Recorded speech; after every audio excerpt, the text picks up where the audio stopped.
Bienvenue à toi dans cette nouvelle interview. J'ai le plaisir aujourd'hui de te retrouver et je suis allé chez une amie de longue date pour tout te dire. Tu vas le découvrir dans le début de l'interview.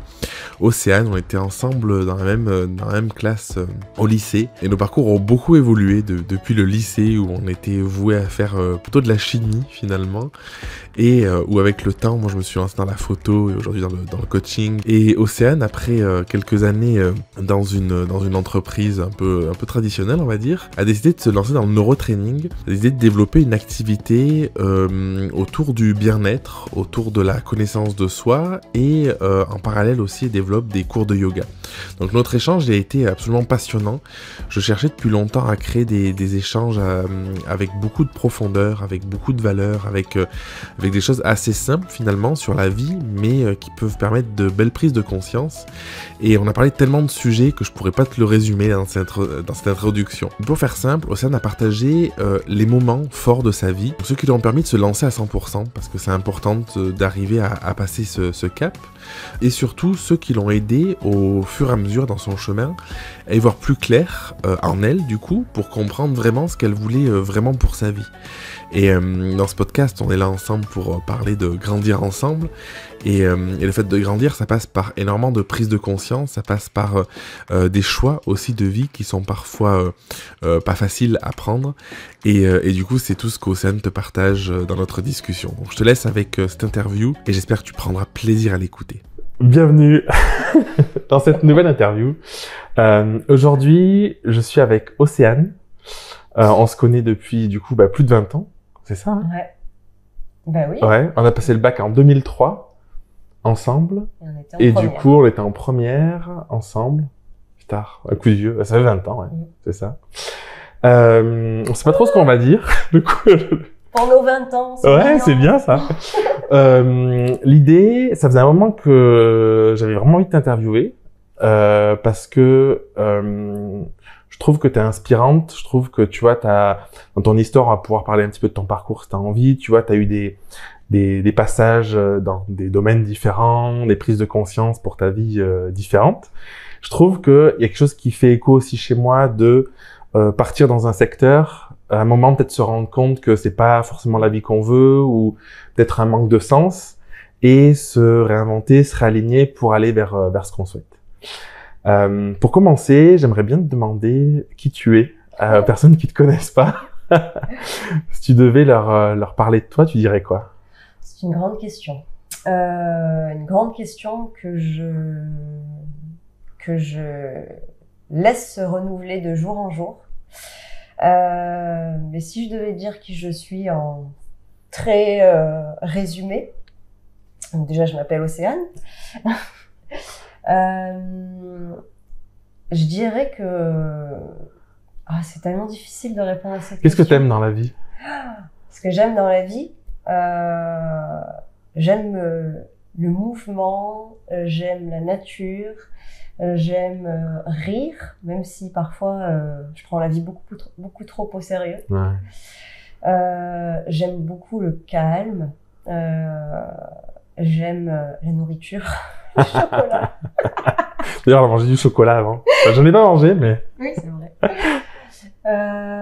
Ouais, j'aime aussi être avec mes amis. Et passer du temps à échanger sur des choses qui ont du sens pour moi. Ouais, trop bien.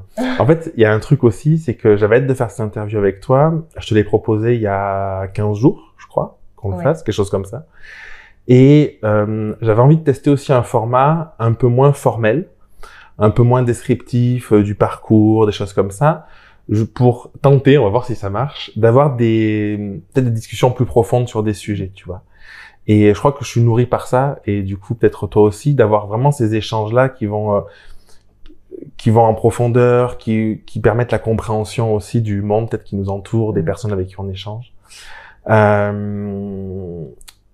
Qu'est-ce qui fait, selon toi, quels sont les événements dans ta vie qui font que t'en es là aujourd'hui où t'en es? Waouh. J'ai plein de petites questions comme ça, tu vois. Je crois que le gros tournant de ma vie, ça a quand même été mes enfants. Ouais. Le fait d'être enceinte et de porter la vie en moi m'a vachement emmenée à réfléchir à ma propre vie et à ce que je souhaitais pour mes enfants et à ce que je ne souhaitais plus, surtout. Et surtout à pas leur faire passer. Et du coup, ça m'a emmené à réfléchir vachement sur moi, à ce que j'avais fait de ma vie, quel sens j'y avais donné, si ça me convenait, si ça me convenait pas, à quel point j'étais heureuse ou pas, dans quel domaine je l'étais ou pas. Et je pense que ça a été le plus gros tournant de ma vie, ouais. Et puis au fur et à mesure où ils ont grandi, ça a continué de... Ça s'est fait... C'est quoi? C'est quand t'as été enceinte, la transformation interne fait que t'as eu déjà cette prise de conscience. C'était avant même de les avoir en te disant, si j'ai des enfants, forcément ça induit des trucs. Ou c'est petit à petit dans le temps, ça s'est fait un petit peu naturellement? Ça s'est fait naturellement petit à petit dans le temps, puisque j'avais pas forcément en plus projeté d'avoir des enfants, anticipé, prévu. Donc ça c'est arrivé comme ça. Et au fil on a eu 2 d'un coup? Oui. Au fil de la grossesse, il y a quelque chose d'inné vraiment qui s'est réveillé en fait. Et je pense que j'ai recontacté une part de moi que j'avais perdue depuis de nombreuses années, qui s'est manifestée grâce à la grossesse. Ça manifestait comment? Beaucoup de prise de conscience sur mon corps déjà, que j'avais longtemps laissé de côté. Donc là, il fallait que je prenne mon corps en considération déjà parce que j'étais plus seule dans mon corps, j'étais habitée. Et du coup, force est de constater que mon corps vivait en fait. Et que quelque chose se passait en dessous de ce niveau-là, tu vois. Du cerveau. Ouais. Donc, et puis quelque chose de merveilleux, de surcroît, tu vois, qui donnait vraiment envie de retourner dans mon corps que j'avais trop longtemps perdu. Donc c'était difficile, chaotique, ça m'a pris des mois, des années, et j'y suis encore, mon chemin n'est pas fini, je pense que ça sera le chemin de toute ma vie. Mais voilà, ce besoin d'aller aussi contacter mes enfants qui étaient en train de se développer, de créer une connexion avec eux subtile, de pouvoir vraiment communiquer, partager des choses avec eux, être à l'écoute de mes ressentis, à l'écoute de ce qui était en train de se passer dans mon corps, de se développer dans mon corps, pour pouvoir aussi être à l'écoute de mes enfants. Et du coup, ça s'est aussi traduit dans le sommeil. Je faisais vachement attention à mes rêves, tu vois, pour voir s'il y avait des messages qui te transmettaient. Voilà. C'était conscient tout ça ou? Ouais. Ok. Ouais. C'est énorme. Je pense que tu vois, en tant qu'homme, on peut pas avoir exactement le même ressenti parce qu'on le vit pas de l'intérieur comme vous pouvez le vivre. Nous, pendant la grossesse des deux, Raphaël et Léa, on a fait de l'aptonomie. Je sais pas si tu connais. Ouais. Et c'est justement pour rentrer en connexion avec l'enfant, tu vois. Et je sais que personnellement, t'as dit un truc qui m'a marqué, c'est leur transmettre quelque chose. Et moi, c'est à ces moments-là, je crois que c'est avec Raphaël, où je me suis dit, alors j'étais déjà lancé à mon compte, je faisais déjà des choses qui avaient du sens, mais sûrement moins de sens qu'aujourd'hui. J'étais beaucoup moins connecté à moi, c'est il y a 3 ans et demi, et j'avais une connaissance qui était moins fine de qui j'étais. Et ça a été aussi un déclic de me dire, en fait, qu'est-ce que je vais lui transmettre par rapport à qui je suis? Parce que forcément, en fait, j'ai l'impression qu'on transmet par rapport à ce qu'on vit. Si on a beaucoup de frustration, beaucoup de peur, beaucoup de colère, beaucoup de ce qu'on veut, on est dans cet environnement-là, tu vois. Et je me suis dit, qu'est-ce que je veux pour lui à l'époque et puis pour eux après? Ça t'a fait un petit peu ça aussi, toi? Ouais, ça m'a fait ça, mais alors ça, c'était un peu plus inconscient, j'ai envie de dire, mais ça m'a réouvert une porte aussi que j'avais fermée, puisque tu me parlais des tournants dans ma vie. Il y a eu celui-là, je pense, qui était le plus important. Et à mes 22 ans, c'est assez précis, quand je me suis séparée de ma première histoire d'amour, que tu as connue d'ailleurs, qui était aussi chaotique, où du coup, c'est pareil, ça m'a emmené à vachement me remettre en question et à me demander pourquoi j'en étais arrivée là. Et du coup, après, j'ai rencontré mon partenaire avec qui je suis aujourd'hui, qui est devenu mon époux. Et j'ai un petit peu refermé cette porte-là assez rapidement, peut-être trop rapidement, en me réfugiant dans le couple. Dans un nouveau couple. Ce qui pour moi m'apparaît comme être une sécurité. Et du coup, j'ai un peu laissé ces sujets-là de côté qui sont revenus avec la grossesse, du coup, de manière assez diffuse, assez éparse toc toc, t'avais fermé une porte il y a quelques années. C'est peut-être le moment de la réouvrir parce que là, en fait, c'est plus toi toute seule, ça va être toi plus ta progéniture, en fait. Et du coup, effectivement, ce que tu vas inconsciemment projeter sur tes enfants. Ça se matérialisait comment? C'était C'était...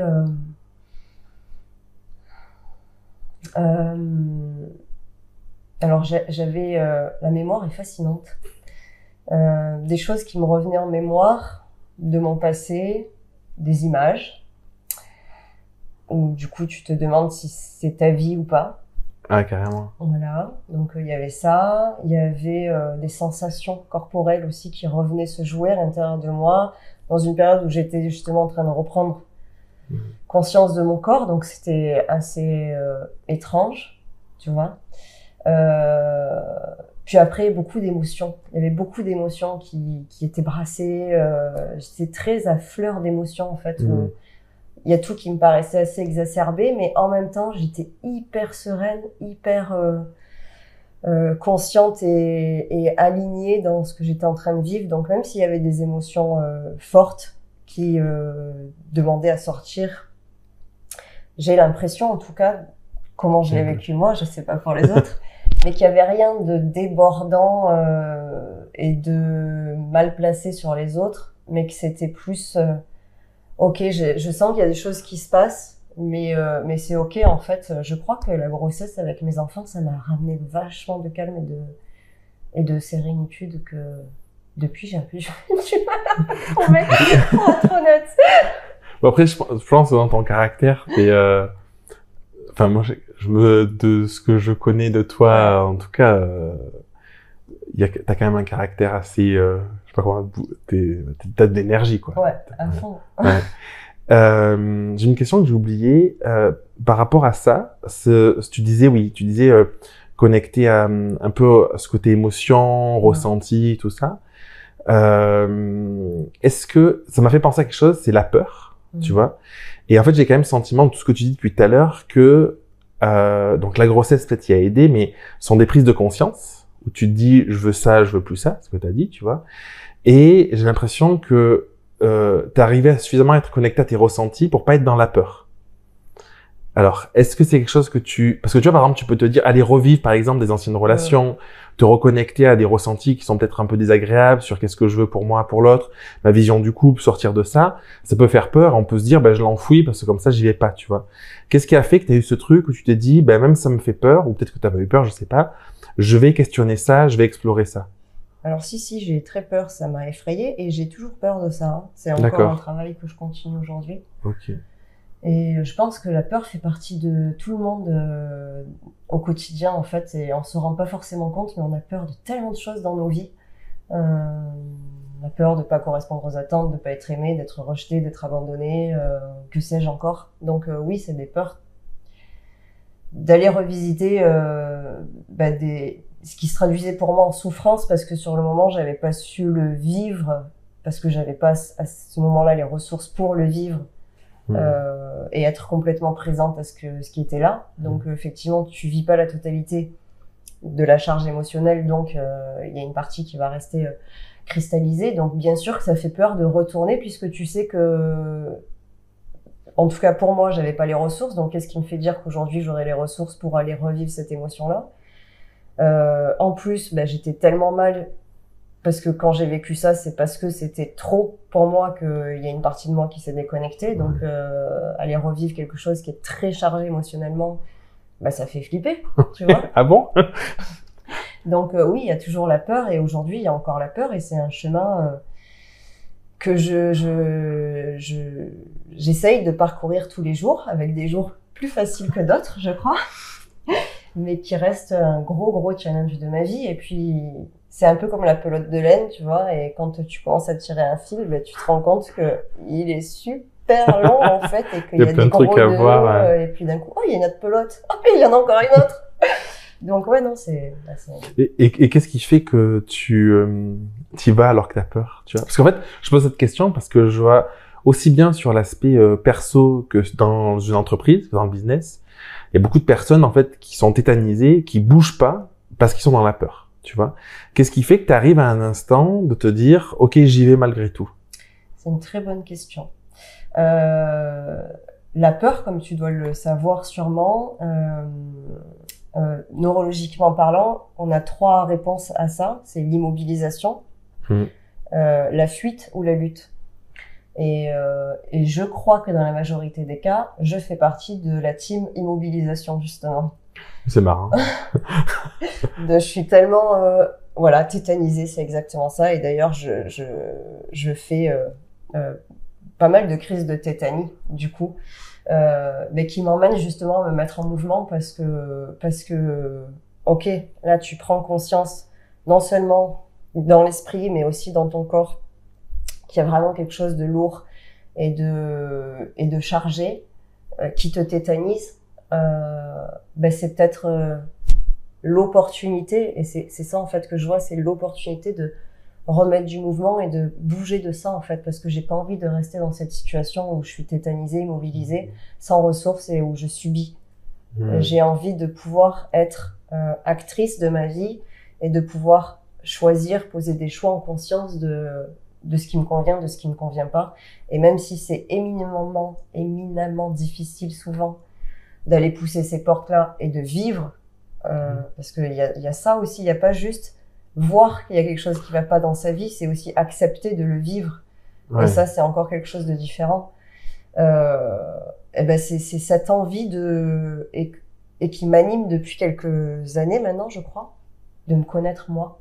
En fait, j'ai commencé par mes enfants qui m'ont juste permis de découvrir que j'avais envie de faire la connaissance de moi-même et d'aller à ma propre rencontre. Et je crois, sans être égocentrique, égoïste, tout ce que vous voulez, égocentré, en tout cas, en ce qui me concerne, je crois que c'est la plus belle rencontre qu'on peut faire dans la vie, c'est se rencontrer soi-même. Parce que on est la personne autour duquel tout notre monde va graviter. Et on a beau dire ce qu'on veut et se raconter des histoires, nos enfants ne sont pas plus importants que nous-mêmes, en fait. Et d'ailleurs, on le voit, quand on n'est nous-mêmes pas nourris dans notre espace vital, trop fatigués, comme ce qui m'arrivait tout à l'heure, on n'est plus capable de s'occuper des autres, à commencer par ses enfants. J'en perds le souffle. Non, mais c'est touchant, je trouve, ce que tu dis, parce que c'est très juste, en fait. Ouais. Enfin, en tout cas, c'est comme ça. Et c'est vraiment ce sentiment que j'ai, tu vois, parce qu'en fait, à chaque fois où je suis pas présent, les enfants, c'est ouf, parce que on pourrait faire un épisode entier là-dessus, mais c'est à la fois, je trouve, un truc incroyable, et c'est à la fois ce petit être qui peut te pousser dans tes retranchements comme personne peut le faire. Ouais, te pousser, c'est ça. Ouais. Et dans ce que t'as dit, j'ai le sentiment que dans ton processus, je sais pas comment on peut dire, ça passe beaucoup par le corps. Parce que t'as dit, je me sens, avec les mains, je me sens figé, tout ça. Et après, c'est quoi? Ça remonte. Et à la conscience, t'as parlé de j'en prends conscience, je le fais consciemment. Et du coup, tu te dis, là, il est temps d'agir. En fait, je crois que comme 95%, si on devait donner un petit pourcentage à la grosse de la population française, voire même occidentale, je suis quelqu'un d'hyper mental qui, et je l'ai dit tout à l'heure, qui fonctionne vachement dans la tête. Le besoin de tout analyser, de tout comprendre, de tout contrôler, de trouver une logique à chaque chose. Comment, quoi. Ouais, voilà, tu vois. Et puis vraiment, pourquoi, comment, blablabla, là-haut. Et en fait, alors déjà, il y a ces crises de tétanie où vraiment, c'est pas que dans les mains, c'est parfois tout mon corps qui est complètement immobilisé, la bouche, les jambes, les pieds, enfin absolument tout, où il y a tout qui se met effectivement en espèce de circuit frozen, tu vois, circuit gelé, figé, quoi. Et en fait, c'est un peu ça le truc, c'est de me dire, je crois que j'avais laissé mon corps gelé pendant beaucoup trop d'années. Et j'ai fait une formation de neurotraining il y a quelques années, qui déjà implique de passer par le corps. Ça ouvre un dialogue inconscient avec le corps au travers du test musculaire. Donc déjà, de base, on se sert pas mal du corps. Le créateur et le formateur de cette méthode, enfin le co-créateur et formateur de cette méthode, à la base, il est kinésithérapeute ostéopathe. Donc il nous a enseigné aussi pas mal de techniques physiques, donc corporelles, et qui, moi, m'ont touché vachement, et j'adore toucher les corps, j'adore le toucher, quand mon corps est touché dans un espace d'égalité, j'ai envie de dire, enfin de bienveillance pour utiliser le mot à la mode, ben je sens qu'il y a quelque chose en moi qui s'ouvre, un espace qui n'est pas du tout ouvert lorsqu'on va juste parler avec des mots. Et rentrer dans une expérience avec mon corps, pour moi, ça change complètement toute la donne. Et du coup, le neurotraining m'a donné envie d'aller vachement plus dans le corps. Et je fais du yoga aussi depuis plusieurs années. Donc, j'étais déjà un peu dans ce parcours de corps. Et petit à petit, il y a beaucoup de profondeur qui s'ajoute à ça. Et beaucoup de connectivité où, en fait, le corps, forcément, est lié à tout le reste. On a beau le savoir, mais c'est parfois très difficile à vivre. En tout cas, ça l'était pour moi. Et j'avais beau faire du yoga depuis de nombreuses années. Lorsque je faisais des séances de thérapie, on me disait souvent l'intention que tu places derrière ta pratique de yoga est pas forcément juste pour toi parce que, en gros, tu fais ça pour assouplir ton mental. Et c'était pas faux, en fait. C'était même totalement vrai. C'est parce que C'est plus une réponse au mental qu'une réponse à ton besoin d'être dans le corps? Ben, j'étais tellement rigide mentalement, et je le suis peut-être encore aujourd'hui, hein, je crois que je le suis encore sous pas mal d'aspects, mais que j'avais besoin de trouver une forme de flexibilité que j'arrivais pas à trouver par mon mental. Du coup, je suis passée par le corps en trouvant cette flexibilité dans la souplesse pour, tu vois, ouais, je vois très bien le mental. C'est hyper intéressant. Et du coup, ça m'a pris aussi de nombreuses années avant de changer l'intention que je posais dans ma pratique de yoga. Et je crois que j'y suis arrivée que depuis 1 an ou 2, je dirais. Et la dernière formation que j'ai fait en Body Mind Centering m'a vachement aidée parce que c'est encore une pratique sur le corps où là, du coup, on lâche vraiment toute attente de résultats et on va juste à la rencontre du corps pour aller à la rencontre de soi. Et personnellement, c'est ce qui me convient. Et du coup, ça remet du sens, de l'harmonie et de l'équilibre entre, ok, j'ai toujours été beaucoup là-haut et là, je m'occupe vachement de mon corps. Et ben, ça remet tu vois, de l'équilibre et je peux retrouver mon centre. Pardon, je fais bouger le micro du coup. Je retrouve mon centre et je crois que je réharmonise aussi le flux d'énergie où j'alimente vachement moins mon mental et beaucoup plus mes sensations du corps qui viennent m'apporter autant, si ce n'est plus d'informations que mon mental. Et je me plais beaucoup aujourd'hui à passer justement par le bas, donc par mon corps, et à laisser l'information remonter jusqu'en haut. Ou là où avant je faisais l'inverse. Ouais, c'est la différence entre alimenter ton mental parce que tu disais une recherche de souplesse et en fait vivre pleinement la souplesse pour que ça vienne alimenter ton mental, quoi. Ouais, il y a de ça aussi, mais surtout où t'as envie de lire plein de livres ou d'écouter plein de podcasts ou de regarder plein de conférences et de saisir des informations mentales et parce que tu les as saisies mentalement, tu crois qu'elles vont à un moment donné communiquer avec le reste. Alors que je crois que chez beaucoup de personnes, en tout cas c'était le cas chez moi, ça reste souvent bloqué au niveau du mental ou alors ça met du temps à descendre. Et souvent on a beau savoir une information et c'est pas pour ça qu'on arrive à la vivre. C'est parce que justement elle est l'information bloquée. Et comment on fait pour la vivre? Ben moi pleinement? Je ramène du corps en fait. Et par le corps? Ouais, c'est l'expérience du corps vécu qui me permet de vivre l'émotionnel associé à ce corps vécu et du coup de ne pas nommer ce que je suis en train de vivre parce que nommer les choses c'est aussi quelque part les enfermer dans un espace-temps figé. Donc ne pas les nommer, leur laisser tout l'espace d'être et à un moment donné quand c'est intégré dans mon corps, dans mon émotionnel, ben, je peux comprendre l'expérience que j'ai vécue et peut-être mettre des mots dessus. Mais c'est d'abord passer par en bas et pour moi c'est super important parce que ça m'évite de mentaliser, de chercher à comprendre, de chercher à solutionner et parfois il y a juste des choses qui se vivent et la solution elle est là quoi déjà. Et c'est aussi en allant dans mon corps que j'en trouve le chemin.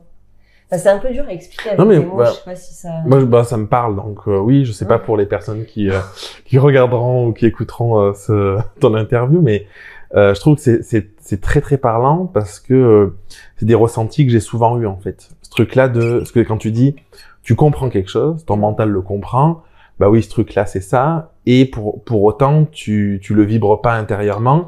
Et du coup, bah, ça prend pas de forme réelle dans ta vie. C'est pas un truc que tu peux, tu sais, c'est juste avant l'interview, là, je faisais un petit message dans un groupe Telegram dans lequel je partageais, la semaine dernière, j'étais en business retraite. Je formais quelqu'un pendant 2 jours et demi. Et il y a ce truc-là qui est tout le temps présent, c'est le côté mindset versus le côté stratégie. Alors derrière le mindset, c'est plus le côté, moi j'aime bien parler de connaissance de soi, de singularité, et la stratégie, c'est la méthode, tu vois. Ouais.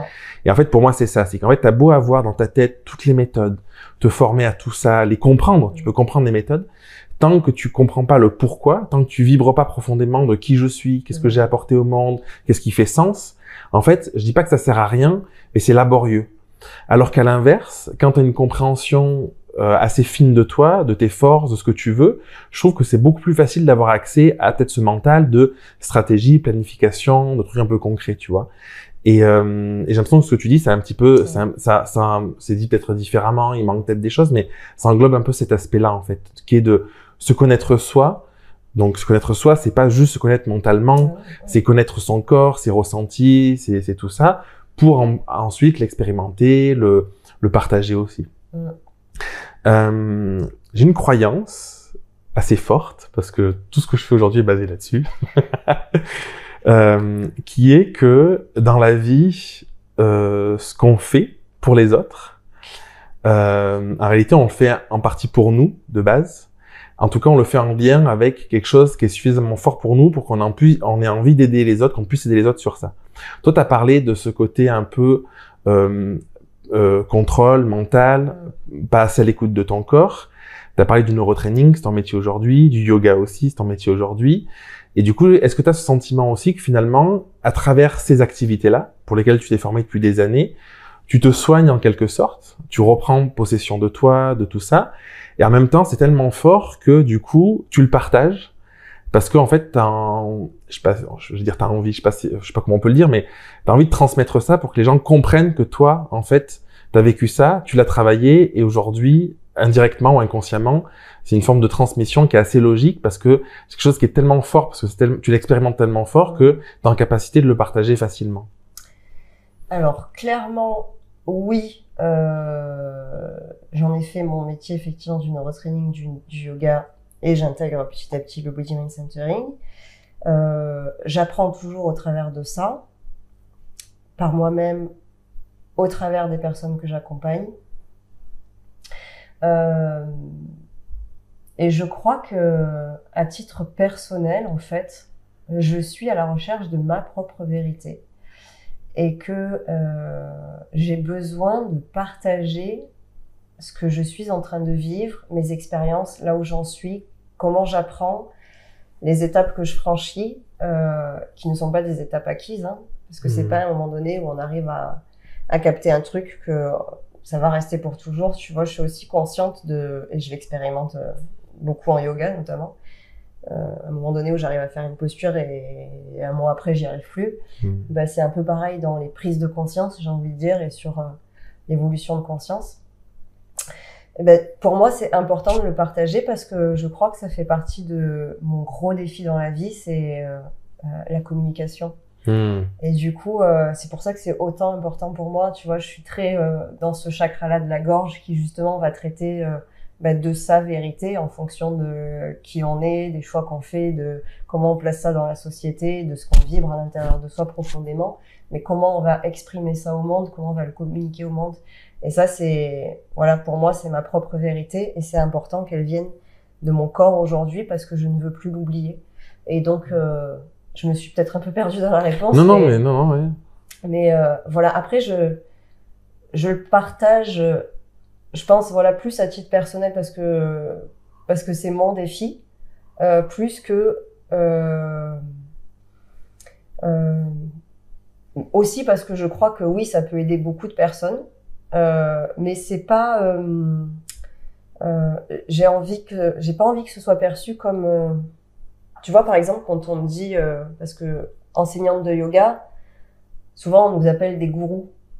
j'aime pas trop ça. Alors c'est peut-être moi qui mets une mauvaise connotation derrière, une mauvaise croyance. J'adore, je l'avais mis sur mon site, Gourou de gens heureux, tu vois, que j'ai enlevé parce que j'ai des copains qui m'ont dit, c'est pas très bien vu, tu vois. Mais je fais partie de ceux-là. Mais moi, j'ai plus en fait, le terme gourou en Occident, ça fait un peu charlatan, quoi, tu vois. Peut-être. Alors qu'en fait, en vrai, tu vois, en Inde, dans le sens un peu sanskrit, tout ça, c'est quelqu'un qui va partager un savoir, des connaissances, écouter, pour aider les gens à trouver leur propre chemin, finalement. Tu vois, il n'y a pas cette connotation, je trouve, négative de on s'enferme tous tout nus dans un coin et on fait des rituels, oui, tu vois. sûr. Non, mais j'exagère, mais même en marketing, quand tu dis le gourou du marketing, c'est tu suis quelqu'un aveuglément. Pour moi, la définition de gourou, c'est justement l'inverse de ça.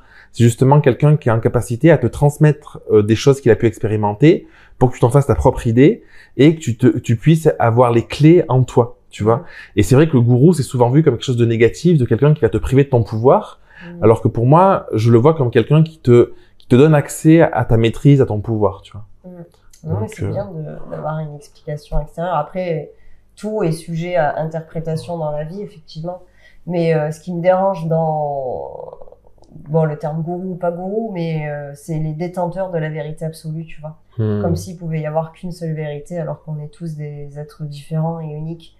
Donc c'est vraiment dans ce côté-là où je me dis oui, ce que j'offre et la manière dont j'accompagne les gens, elle est ce qu'elle est et ça convient à certaines personnes et ça conviendra pas à d'autres personnes en fait, et c'est ok comme ça parce que je suis pas absolue. Donc voilà. Et t'arrives à te le dire ça? Ah, tu l'as ancré, ouais. Ouais, j'arrive à me le dire. Après, c'est pas pour autant que c'est pas un défi aussi pour moi et un travail pour moi, parce que peur de pas plaire, tu vois, peur de pas être aimé. Oh purée, il aime pas comment je fais mon cours ou comment j'accompagne. Donc c'est toujours un travail, bien sûr. Je me targuerai pas d'être déjà, mais au contraire, j'aime limite quand ça se présente à moi parce que ça me ramène à quelque chose d'humble, tu vois, et de me dire, tu n'es qu'un être humain en fait, et tu es un être relatif, et tu n'es pas un être absolu. Donc ce faisant, tu ne peux pas plaire à la planète entière, c'est normal. Oui, parce que c'est ça qui est difficile parfois, c'est que à la fois on peut avoir tendance, comme tu l'as dit, parce que recherche de l'amour, quoi, enfin recherche de la reconnaissance, de tout ça, à être dans une posture où on va vachement prendre ce qui vient de l'extérieur, les critiques, les avis, les jugements, mais qui ne sont que le reflet de la réalité d'une autre personne.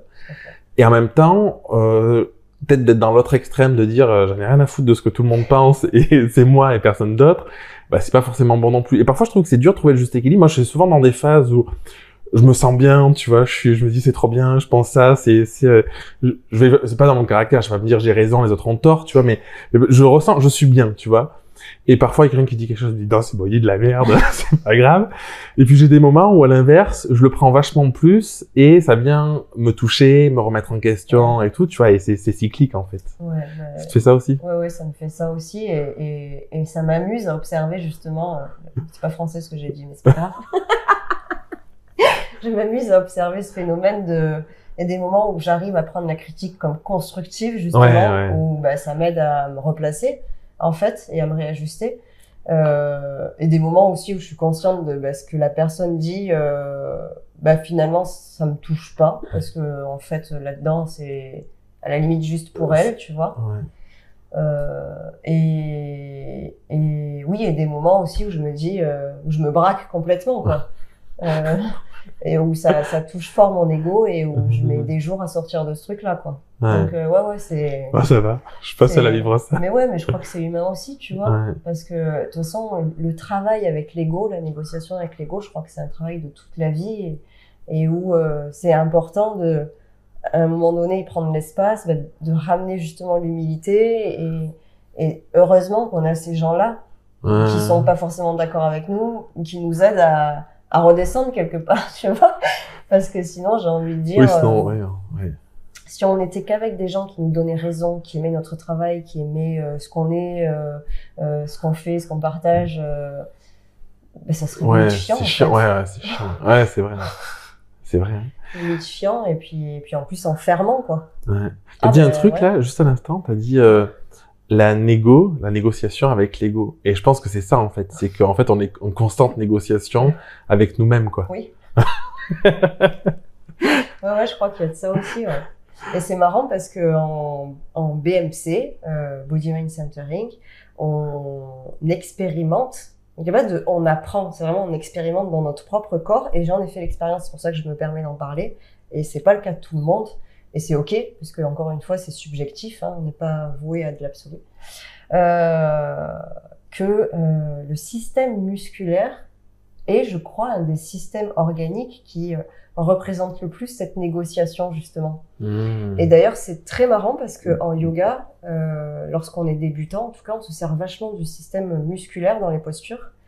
Non, mais là je sens que j'arrive pas à faire cette posture. Pourtant la prof elle me dit de le faire, je veux le faire et l'ego justement il arrive et il dit je m'en fous, je fais quand même la posture, quitte à me faire mal. Et c'est pour ça qu'il y a beaucoup de blessures dans le yoga. Et j'y suis passée, on met l'ego au défi, non, moi j'y vais, et le système musculaire, il veut pas négocier, donc bam, il te tend, il va te faire une déchirure, j'en sais rien, une contracture, tu vois. Et le système musculaire, et c'est pour ça que j'adore ce voyage à l'intérieur du corps, parce que on trouve dans le corps toutes les ressources spirituelles, si on devait définir ça en un mot, tu vois, mais toutes les ressources de la vie et de ce qu'on peut percevoir dans les différentes dimensions de notre être. Ouais. Donc en fait, il y a tout qui est dans le corps et ça me fascine par l'infiniment petit, de rejoindre l'infiniment grand. C'est beau. Bon, ça me parle, hein, tout ça. J'aimerais te poser une question qui est pourquoi t'as fait ce virage et t'as choisi, alors je veux dire, ce métier ou ces métiers aujourd'hui. Nous avons 4 heures. Ouais, non, tu l'as dit tout à l'heure parce que je crois que j'avais un gros travail sur moi à faire. Depuis assez petite, j'ai envie d'aider les gens, mais j'avais jamais trop su la forme que ça allait prendre ou que j'avais envie que ça prenne.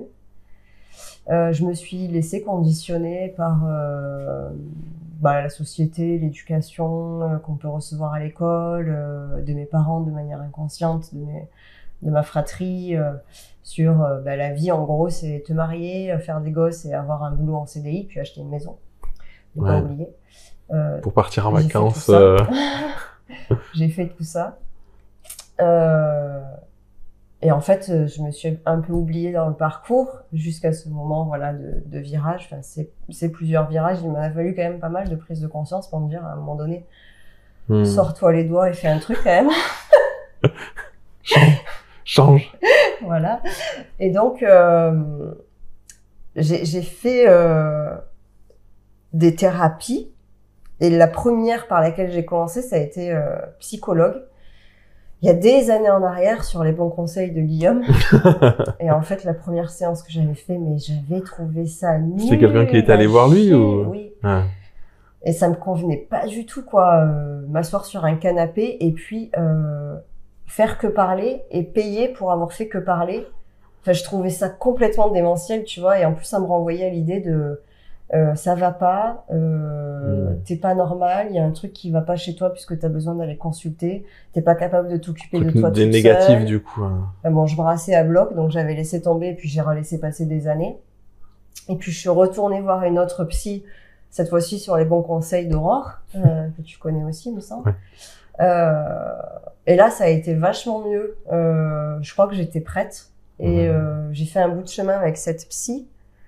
Et puis en parallèle, après, j'ai commencé à voir des kinésiologues, des ostéopathes qui travaillaient sur le quantique, des neurotraîneurs, des personnes qui travaillaient sur l'énergétique. Et j'ai fait pas mal de thérapies comme ça. Et au plus j'avançais, au plus je me rendais compte de mon besoin d'aller encore plus loin. Et puis du coup, ça a bouclé la boucle sur, en fait, tu avais toujours envie d'aider les personnes, donc à un moment donné, pourquoi tu t'aiderais pas toi-même pour pouvoir en même temps aussi aider les autres, et puis peut-être ce sur quoi tu as avancé, pouvoir aider les autres aussi. Enfin voilà. Presque une vocation finalement. Ouais, peut-être, je sais pas. Alors est-ce qu'il y a une vocation dans la vie? Je crois pas. Moi, j'ai tellement envie de faire plein de choses et c'est pour ça peut-être que les gens comprennent pas vraiment ce que je fais, parce que Je suis dans le mouvement, mais je suis aussi dans le yoga, mais je suis aussi dans le neurotraining, mais je fais aussi un peu d'énergétique, et puis je suis dans le corps. Et Après, puis... ça rejoint ce que tu disais de j'expérimente intérieurement pour le transmettre finalement, en fait. Et tu peux expérimenter n'importe quoi, ça fait sens, quoi. Oui, oui, carrément. Finalement. Mais c'est ce qui perd un peu les gens. Tu vois, on a plutôt l'habitude d'avoir des spécialisations, genre Jérémy, il est photographe, machin. Ouais, moi je perds les gens aussi, oui. Parce que je fais de la photo, du coaching. Oui. Dans mes coachings, on parle beaucoup de connaissance de soi, de business aussi. Enfin, tu vois, ouais, c'est clair. Ce qui est essentiel, je crois. Mais tout est lié en vrai. En fait, je pense qu'il y a beaucoup de personnes qui n'ont pas compris encore ce truc-là, qui mettent des choses dans des cases extrêmement séparées et qui comprennent pas que c'est un tout, en fait. C'est pas A, B, C, D, c'est parce que A existe, parce qu'il y a B, parce qu'il y a D, parce qu'il y a machin, et des interactions partout, en fait. Ouais, et tant que t'as pas compris ça, je pense que tu peux pas comprendre le sens de la vie, en fait. Ouais. Parce que du coup, si tu sépares tout, si tu fragmentes tout, en recherchant une unité, finalement, dans chacun des trucs, bah, ça peut pas marcher. Exact. Parce que l'unité existe, parce que en fait, tu nourris plein de facettes de toi, enfin, c'est comme à penser si on était un truc et personne d'autre, tu vois. En fait, c'est souvent ce côté, j'aime bien dire, on porte un masque, tu vois. Tu portes ton masque et puis, bah, c'est d'actualité. En plus, ouais. Toujours, depuis des années, enfin, depuis 2 ans. T'as dit un truc hyper intéressant, j'ai complètement oublié. je me suis dit, il faut que je rebondisse absolument là-dessus, et j'ai complètement oublié. Là, t'as dit 2 trucs intéressants aussi, si je peux me permettre. Vas-y. Avant que j'oublie,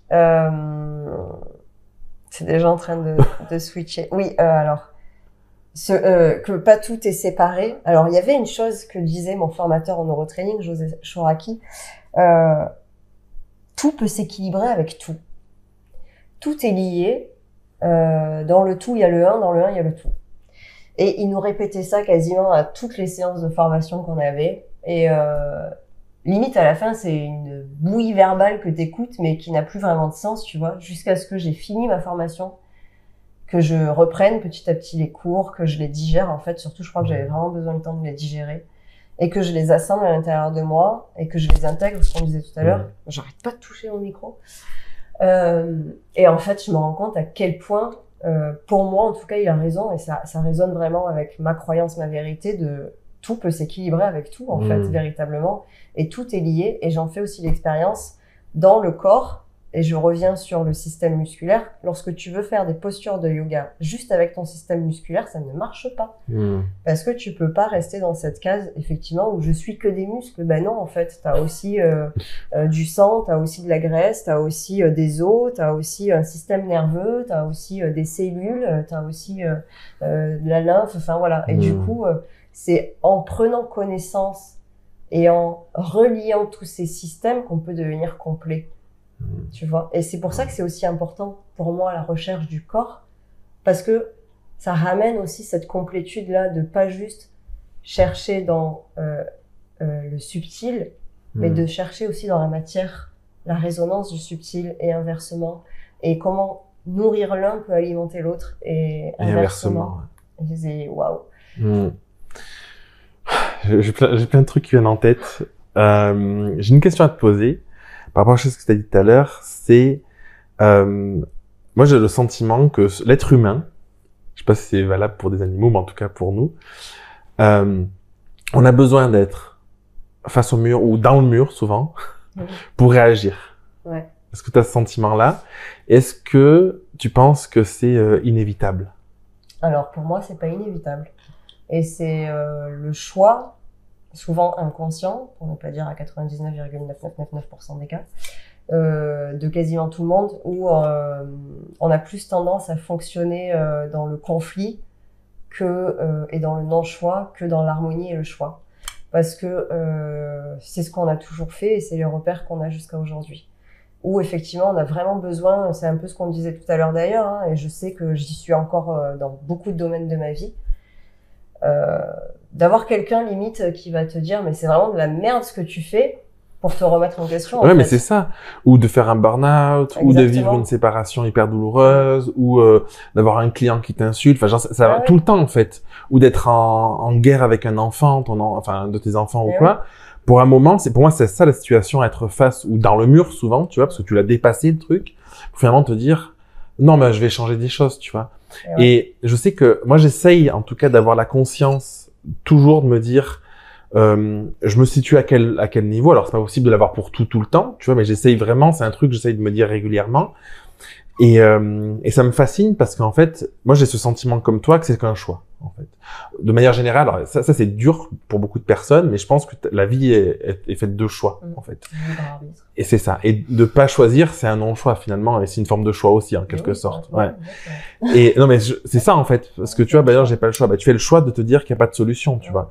Et moi, c'est une question qui me fascine de me dire comment on peut arriver à raccourcir ce truc pour pas être dans le mur, anticiper ça, quel que soit le domaine de sa vie, pour développer son entreprise, pour dans son couple, avec ses enfants, avec ses amis, pour soi personnellement, tu vois, pour aller vers ce que tu disais finalement, un meilleur équilibre, plus d'alignement, parce que je pense que ça amène à ça, tu vois. Et bon, j'ai pas encore trouvé la réponse.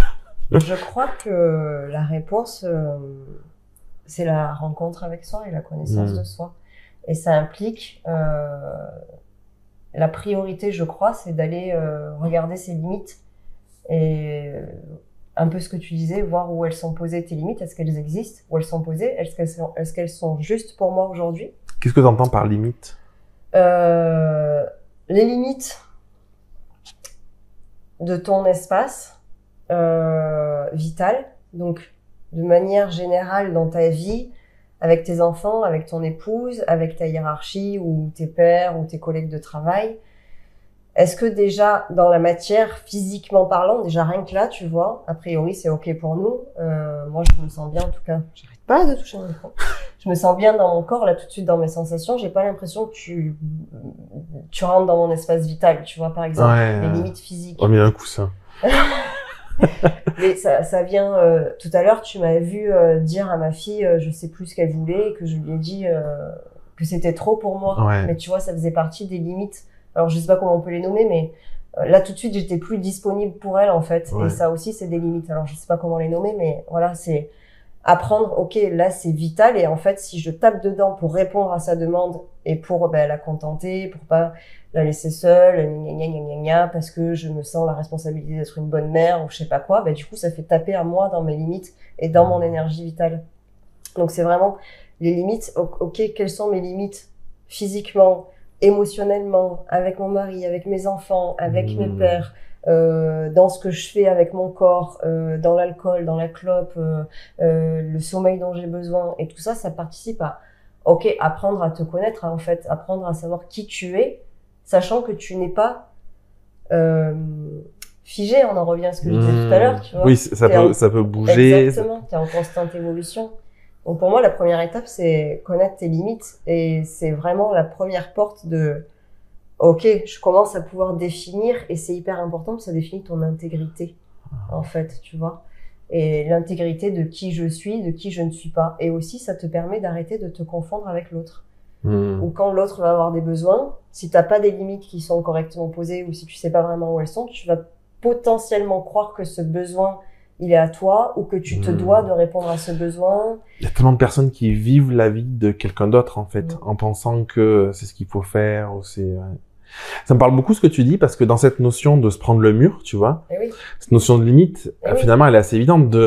Tu te prends le mur parce qu'en fait, tu vas jusqu'au mur, en fait.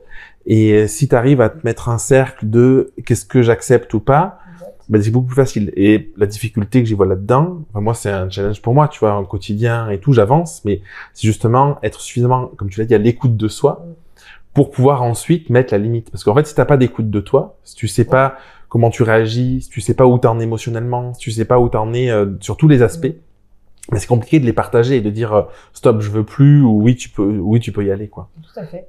C'est pour ça que c'est aussi important pour moi et que je passe autant de temps à l'introspection, même si ça n'empêche pas de vivre des expériences avec l'extérieur, avec toi, avec tous les gens qui m'entourent.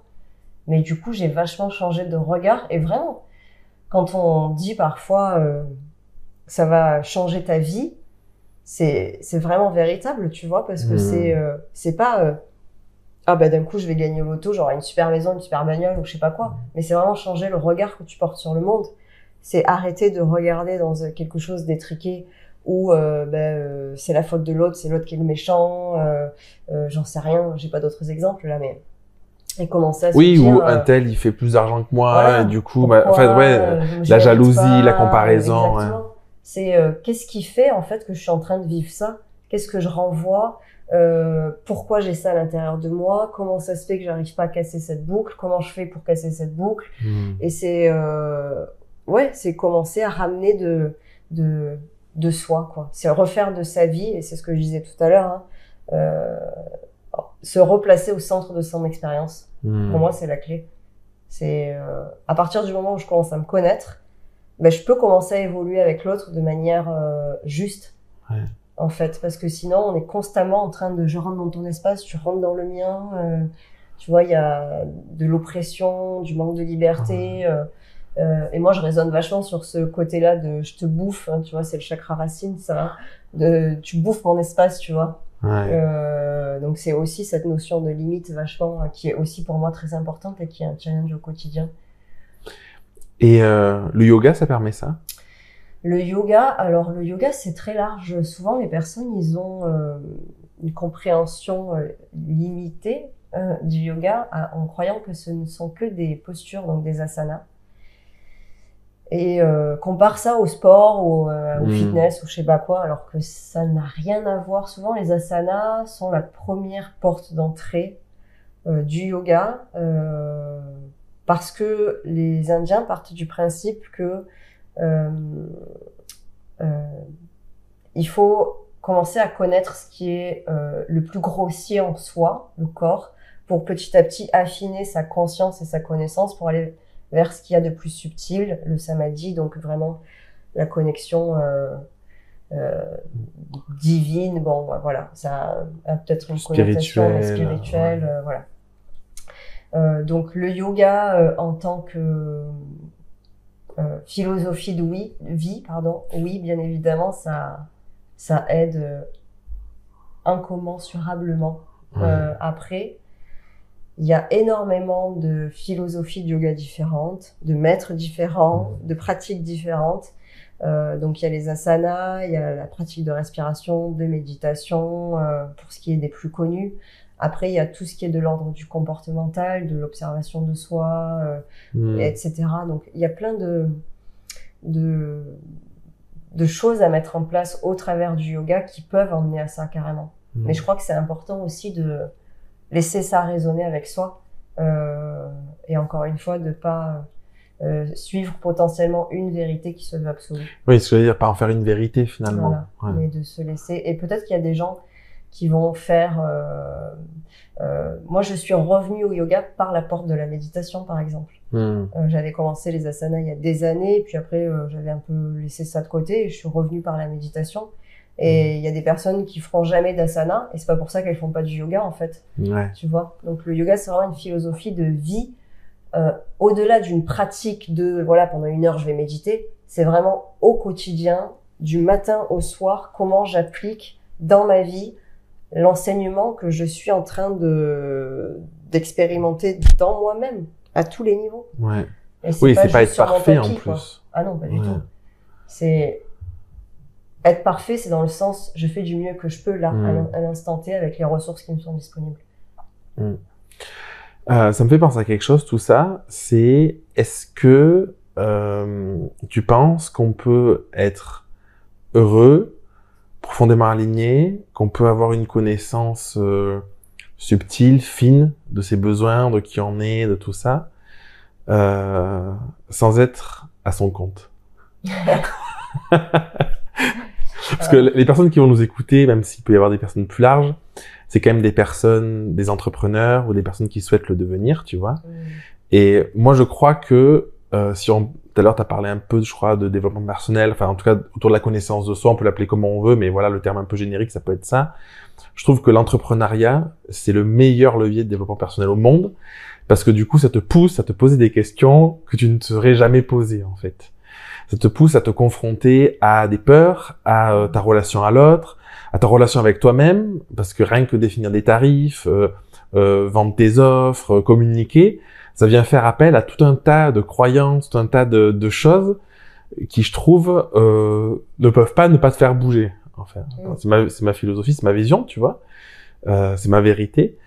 Et du coup, parfois, je me demande, est-ce qu'on peut atteindre ce niveau en étant salarié d'un boulot classique, peut-être, tu vois, ou qui ne nous nourrit pas spécialement?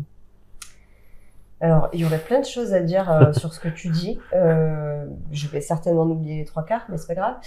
Je fais des questions qui sont beaucoup trop longues. Ah non, non, pas du tout. C'est juste que ça m'inspire tellement que j'ai trop de choses à dire. Je crois qu'il n'y a pas un chemin, encore une fois, qui est applicable à tout le monde, en fait. Donc, pour toi, le chemin qui marche, c'est être indépendant, et c'est super. Je crois que c'est effectivement une super voie, mais qui n'est pas une obligation et qui n'est pas la voie à emprunter pour tout le monde. En fait, attends, juste je précise, je pense qu'on peut être à l'écoute de soi en étant salarié, par exemple. Je pense que tu vois, c'est pas incompatible. Par contre, en fait, mon ressenti, c'est plus de me dire que c'est très compliqué de ne pas l'être quand t'es à ton compte. Ouais, c'est pas faux, je crois. Alors après, est-ce qu'on ressent ça parce qu'on est tous les deux en indépendant dans le métier de l'accompagnement aussi? Ce qui fait que de facto, on se pose plein de questions. Est-ce qu'un indépendant dans le BTP fait ce chemin-là? Je suis pas certaine. Alors peut-être je sais pas, c'est une bonne question. Inconsciemment, tu vois, un avocat qui est indépendant, alors oui, il va forcément réfléchir sur sa valeur, ce qu'il a apporté, et de manière inconsciente franchir des étapes pour lui, parce que de toute façon, l'expérience, de manière générale, elle apporte des clés de résolution. Après, effectivement, je pense que c'est pas un chemin, l'entrepreneuriat obligatoire pour tout le monde, et selon l'activité en entrepreneuriat va faire bouger des choses différentes. Oui, parce que quand tu accompagnes des gens dans le bien-être, dans la connaissance de soi, en fait, c'est forcément logique finalement. Ça, c'est compliqué si sinon. Si tu réfléchis pas sur toi-même, ça va être compliqué après. Mais ouais. Et effectivement. Mais après, pour avoir vécu dans le monde salarié pendant des années, j'avais quand même commencé un gros chemin d'introspection, à me poser énormément de questions et à résoudre déjà pas mal de choses alors que j'étais salariée. Et en fait, je crois que ça dépend de là où tu en es, de ton rythme personnel aussi, en mettant tout l'ego de côté. Hein. On n'est pas obligé de franchir 15 portes à la seconde, en fait. Et peut-être que mon rythme à moi, c'est un rythme escargot, alors que toi, tu vas être un lévrier, tu vois. Et on n'a pas le même chemin, pas le même parcours. Et donc, moi, le monde de l'entreprise m'a permis de résoudre déjà vachement de sujets que je crois aussi que je n'aurais pas pu résoudre si j'avais pas été dans ce moule, dans ce cadre, avec ces personnes, dans ce contexte, avec ce boulot, en interaction avec ces personnes. Donc, ça, en fait, rien n'arrive vraiment par hasard. Tu fais des expériences. Voilà, on est là où on doit être pour résoudre ce qu'on doit résoudre. Et si à un moment donné, ton chemin, ce que je veux dire, en essayant de pas m'embrouiller et sans vendre peut-être quelque chose d'absolu non plus, mais pendant des années, j'ai été salariée. Voilà, je disais, ça m'a permis de résoudre plusieurs trucs. Et j'avais cette envie depuis des années de devenir indépendante, de voler de mes propres ailes. J'avais énormément de peur, que j'ai toujours. Mais surtout, en fait, j'étais pas prête. Et ça m'a pris des années pour résoudre ces choses-là. Et j'avais toujours cette envie au fond de moi, mais j'avais trop peur de me lâcher. Moi, j'ai un gros besoin de sécurité, notamment de sécurité financière. Donc, quitter l'entreprise qui me nourrissait tous les mois aussi, tu vois, c'était hyper challengeant pour moi. Et il a fallu que j'avance sur plein de sujets sous-jacents qui n'avaient rien à voir en soi avec l'aspect finance, tu vois. Ça a résonné avec la famille, etc., etc. Et que je sois capable de les traiter pour pouvoir un jour dire « Ah, c'est bon, merci, je claque la porte, j'ai appris tout ce que j'avais à apprendre avec vous, je suis prête à vivre une nouvelle expérience. » Comment tu as senti que tu étais prête? C'était une évidence pour moi. J'ai arrêté d'y réfléchir et de me dire « Purée, mais est-ce qu'il y a un moment donné où je vais avoir le courage de partir de cette boîte, tu vois ?» Et il y a juste un moment donné où ça a vraiment été une évidence pour moi de me dire « Ça y est, ce n'est plus ma place. Ça y est, c'est plus ma place et je suis prête, en fait. » Et l'action dans la matière, elle s'est faite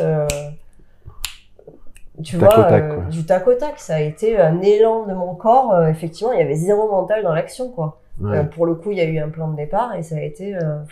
j'ai été la première de l'entreprise à lever le droit, quoi. Le droit. Ah, Lapsus. Bon, voilà, j'ai pris le gauche, a priori. Donc, ouais, c'était, ça a été une évidence. Mais depuis que je suis indépendante, je relève une tonne de challenges, de faux, c'est ça, ce truc-là. mais j'en relevais autant avant, tu vois. Ouais. C'est peut-être parce que petit à petit, il y a mon scope de conscience aussi qui s'ouvre et j'ai de plus en plus conscience de Accès ce à que des je fais, de infos. ce que je suis, et de comment je traite les dossiers, etc. Alors, je sais pas si... en tout cas, une chose est sûre, c'est que depuis que je suis indépendante, je travaille beaucoup sur le sujet de la confiance en soi, de l'estime de soi, de la valeur que je me donne, du besoin du regard des autres, etc. Je pense qu'il y a un côté, moi je le vois beaucoup, tu vois, dans les accompagnements et tout, où en fait, quand t'es face à toi-même un petit peu, finalement, quand t'es solopreneur, tu vois, quand t'es à ton compte, Sur le point. quand t'es entrepreneur individuel, tu vois, dit différemment, c'est que du coup, tu peux plus te cacher avec d'autres personnes, d'autres individus, tu vois. Et il y a beaucoup de personnes qui sont, moi je connais des personnes, tu vois, qui ont bossé dans le marketing, dans la vente et tout, qui pouvaient te vendre n'importe quoi. Et en fait, quand ils passent en mode, je suis à mon compte, il faut que je me vende ma presta, mon coaching, ma séance photo, machin, ils sont complètement bloqués. Et 100 €, c'est trop cher, tu vois. Et je pense qu'il y a ce côté-là, en fait, où on met beaucoup d'enjeux derrière, déjà. Et en fait, c'est plus facile de vendre une offre parce qu'on en est détaché. Et dès qu'on est à son compte et qu'on se vend un petit peu soi dans ce qu'on fait, ben, il y a un sentiment d'attachement émotionnel qui est beaucoup plus fort. Et on a parfois le sentiment de se vendre soi aussi, tu vois. Je crois que tu as mis le doigt dessus sans même t'en rendre compte. En fait, enfin, peut-être que tu t'en es rendu compte, je sais pas, je suis pas à l'intérieur de toi, mais le faire de soi le centre de son expérience, c'est impliquant. Et ben, c'est ça. Donc du coup, tu es impliqué dans ce que tu fais. Ben, exactement. Et quand on est impliqué dans notre vie, c'est éminemment plus challengeant que Mais c'est ça. effectivement juste vendre l'offre de machin, mais j'en ai rien à foutre si tu l'achètes ou pas, moi à la fin du mois j'ai mon salaire. Ouais. Et ça, j'ai conscience de tout ça, tu vois. Et en fait, c'est au cœur de tous mes accompagnements. Et c'est en ce sens où je trouve que c'est challengeant d'être à son compte de l'entrepreneuriat, parce que t'as plus, c'est beaucoup plus dur d'être dans une posture de victime, tu vois, dans une posture de attendre que ce soit l'autre qui règle le problème ou te décharger. Ben, en fait, quand t'es dans une posture de, quand je dis plus dur, c'est quand t'es dans une posture de victime, du coup, tu peux attendre de l'autre. Là, quand t'es seul à ton compte et que t'as besoin de générer du chiffre d'affaires, tu parlais de ce besoin, par exemple, de sécurité financière, ben, c'est toi avec toi-même, en fait. Tu peux pas te dire, bon, ben, c'est pas grave, il y a un collègue qui va faire ci, ou il y a mon patron qui va faire ça, tu vois. C'est plus en ce sens-là, en fait, ce sentiment, en tout cas, personnellement, comme je l'ai vécu, d'être à mon compte, ça m'a poussé à sortir de schémas un peu de victime, un peu d'attendre de l'extérieur. Et ça rejoint ce que tu disais depuis le début, tu vois, je pense que ce sera le centre de tout ça, être au centre de sa vie, en fait. Et prendre les rênes de sa vie, prendre la maîtrise de sa vie, se dire qu'est-ce que je veux profondément pour moi, sans être dans la possibilité, de toute façon, d'attendre que ça vienne de l'extérieur. Exactement. Tu vois? Ce que tu dis, je crois, c'est pareil, tu as donné la solution de ton discours, c'est reprendre la responsabilité de sa vie et arrêter de... Mais auto-entrepreneur, c'est aussi ça. C'est inconsciemment, c'est sortir du système quelque part, le système qui te nourrit et qui t'alimente, tu vois. Donc c'est ok, je reprends la responsabilité de qui je suis et de me faire grandir moi-même en fait dans mon propre système sans passer par l'extérieur. Donc effectivement, si je veux continuer à évoluer, mais il n'y a pas que le financier, hein, de manière générale, à me nourrir aussi, faut que ça passe par moi-même. Et du coup, c'est bien évidemment la connaissance de soi qui va en premier lieu nous nourrir, parce que découvrir des parts de soi, ça ramène la complétude, et ça ramène ce sentiment de plein, et donc d'être nourri, et de pouvoir aussi grandir, tu vois, et l'évolution de conscience, c'est aussi ça. Et du coup, arrêter de, comme tu disais, et effectivement, on est très victime dans notre société, enfin, on alterne, ben, c'est l'autre qui va m'alimenter, qui va me virer mon salaire. Si je suis pas augmentée, c'est la faute de machin. L'autre, c'est un gros connard parce que ni, et c'est tout le temps la faute de l'autre. Et en fait, c'est hyper désimpliquant. Et c'est toujours l'autre. Mais parce qu'on a été éduqués comme ça aussi. Donc c'est un gros défi, un gros challenge de récupérer cette responsabilité, son autonomie. et potentiellement de devenir indépendant avec ça. Alors c'est encore une fois pas le chemin de tout le monde, mais effectivement être indépendant, je pense que de facto, ça demande quelque part de régler, enfin en tout cas de travailler. Ça te demande de travailler sur ce sujet-là. Alors peut-être pas tout le monde le règle, parce que je pense à des personnes qui sont indépendantes, pas dans le bien-être ou dans l'accompagnement, mais dans toute autre chose, et qui en fait au niveau responsabilité sont pas encore totalement autonomes ou indépendantes. Mais du coup ça fait vachement travailler ce sujet-là, tu vois, de se replacer au centre de sa vie et de récupérer son autonomie, et donc ça implique récupérer son pouvoir personnel. Qu'est-ce que je veux, qu'est-ce que je veux pas, qu'est-ce que je choisis, qu'est-ce que je choisis pas, et qu'est-ce que je peux faire avec tout ça, tu vois, je peux. Le pouvoir personnel, c'est vraiment le je peux aussi. S'autoriser. Et ouais, s'autoriser, je suis capable de, en fait. Je suis en capacité de, la capacité de répondre à ces besoins. C'est quoi les valeurs importantes pour toi? Voilà.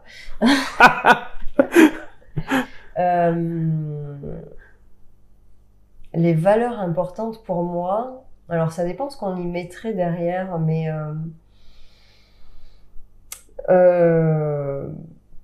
je crois que je vais certainement citer des valeurs sur lesquelles je suis encore en train de plancher. Est-ce qu'on arrête au bout d'un moment, de toute façon? Ben non, mais ouais, je dirais l'humilité, parce que c'est hyper important pour moi, cette non-prise de pouvoir. J'ai tellement été longtemps sous emprise, et donc dans mon non-pouvoir, que peut-être à un moment donné j'ai aussi basculé du truc à l'opposé, où je veux être en prise de pouvoir sur les autres. Ah oui, d'accord, ok. Limite, voilà, je voulais être en prise de pouvoir, tu vois. T'as eu ce sentiment? De passer de l'un à l'autre. Ben, inconsciemment, force est de constater que les plusieurs thérapies que j'ai fait m'ont emmené à me faire voir ce côté-là de moi que je ne voulais pas voir, parce qu'on veut jamais voir qu'on est des gens pas bien, tu vois.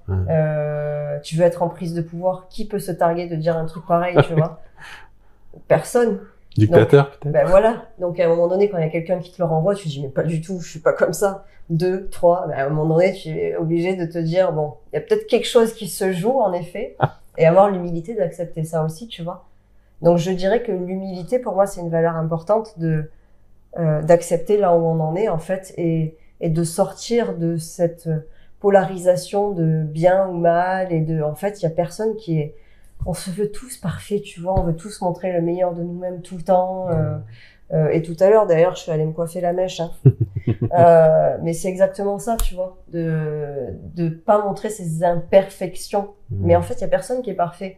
Donc, l'humilité, pour moi, elle est hyper importante dans ce sens. Aussi, peut-être de l'authenticité, tu vois. Humilité, authenticité, de se montrer vrai tel que l'on est. Tu penses que c'est occidental, ce côté vouloir être parfait? Je pense que c'est mondial, parce que c'est très sociétal, j'ai envie de dire. On nous éduque comme ça. De base, quand on est petit, c'est oh là là, c'est un caprice que t'es en train de faire si t'es hyper en colère, donc on te fait taire ton émotion, ou arrête, non, ne pleure pas, on ne pleure pas en public, ou ça se fait pas, tu vois. Ouais, quand t'es avec des amis, surtout fais pas ça. Voilà, machin. donc on se fait tout le temps couper dans l'élan de vie, dans l'élan émotionnel, pour rentrer dans cette case, et la case parfaite, justement, où on porte ce masque sociable, je sais pas quel mot utiliser, mais de limite je suis neutre, ou alors je suis tout le temps content. Tu vois, et ça a beau ne pas aller, on dit tout le temps ça va, ben ouais ça va, ben non en fait ça va pas, aujourd'hui j'en ai plein le cul. Alors c'est pas ta faute, tu vois, mais je peux le dire, c'est comme quand t'es arrivé tout à l'heure, j'ai un peu, tu vois, je suis désolée, je suis fatiguée, tu vois, voilà, mais il y a des trucs qui se passent, en fait on est des êtres vivants, et c'est aussi ramener de ça, et je pense que ça c'est vraiment mondial, cette bride inconsciente de tout le temps ça va, non je suis pas en colère, non je suis pas jaloux, non je suis pas la haine, voilà. Et ça nous pourrit, je trouve. Tu vois, récemment t'as fait en story, tu t'étais énervé, t'as mis une photo de toi en mode je suis vénère. On a le droit d'être en colère. et ben c'est la vie en fait. Tellement. Tellement. Et je l'ai mis aussi dans ma story, je crois. Souvent les gens croient que parce que tu fais du yoga ou parce que tu es dans l'accompagnement ou thérapeute ou ce que tu veux, t'es jamais en colère, t'es tout le temps au top, tu vas pas boire, tu vas pas fumer. Ben en fait non, je fume, je bois, je suis vachement en colère, ça m'arrive de ressentir de la jalousie, de la haine, que sais-je encore, de prendre le pouvoir sur les autres quand je m'en rends pas compte, parce que dès que je me rends compte, j'arrête. Mais enfin voilà, je suis humaine en fait, tout simplement, et je suis vivante dans ce panel émotionnel justement qui va de haut en bas. Alors il y a encore des dossiers à traiter de refoulement, parce qu'on a des milliers d'années de refoulement émotionnel à évacuer. À évacuer, je crois, ce qui fait que parfois, comme tout le monde, je déborde émotionnellement, où je vais pas vivre l'émotion dans l'instant, où c'est juste parce que tu m'as fait ça que ça va m'énerver, en fait, parce que tu m'as fait ça et que ça m'a fait mal et que ça va faire résonance avec je sais pas quoi à l'intérieur de moi, je vais me mettre à pleurer. Mais en fait, c'est pas juste ça qui me fait pleurer, c'est ce qu'il y avait au fond. Donc, dans ce sens-là, oui, il y a parfois des débordements émotionnels, et il faut les vivre à un moment donné de toutes les façons pour pouvoir à un moment donné être apte à vivre simplement le « oh ben ça m'a agacé », mais c'est tout. Ouais. Je pense que ça rejoint ce qu'on disait tout à l'heure sur les enfants. Oui. C'est que les enfants, ils sont très forts pour aller te connecter justement à les douleurs ou les blessures que tu as de ton enfant à toi et toutes ces choses-là en fait. C'est pour ça que je disais je le vois, c'est là. Tu vois. Nous on le voit pas, mais eux ils voient bien que c'est ici. Ils le sentent. Mais oui, carrément. C'est un truc de fou quoi. Et ça, tous les parents, je crois que ils le vivent. En fait, on peut pas savoir. Je crois que tant qu'on n'est pas parents en fait. Non.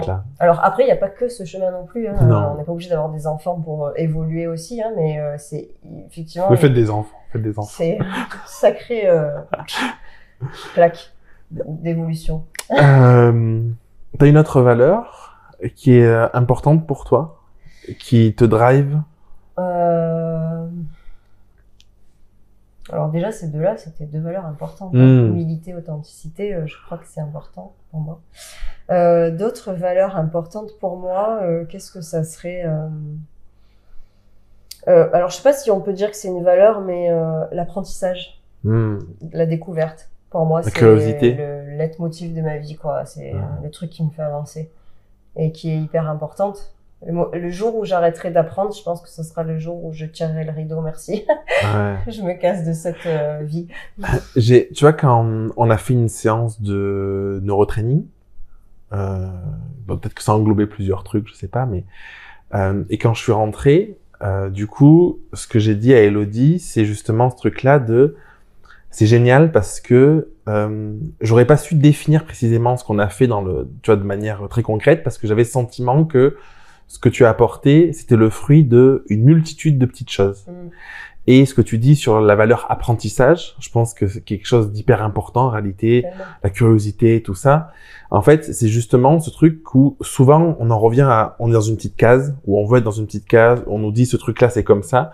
Et je pense que la richesse de la vie, c'est justement d'aller faire plein d'expériences de partout, de connecter avec plein de trucs, de faire son micmac et qui va évoluer en continu, tu vois.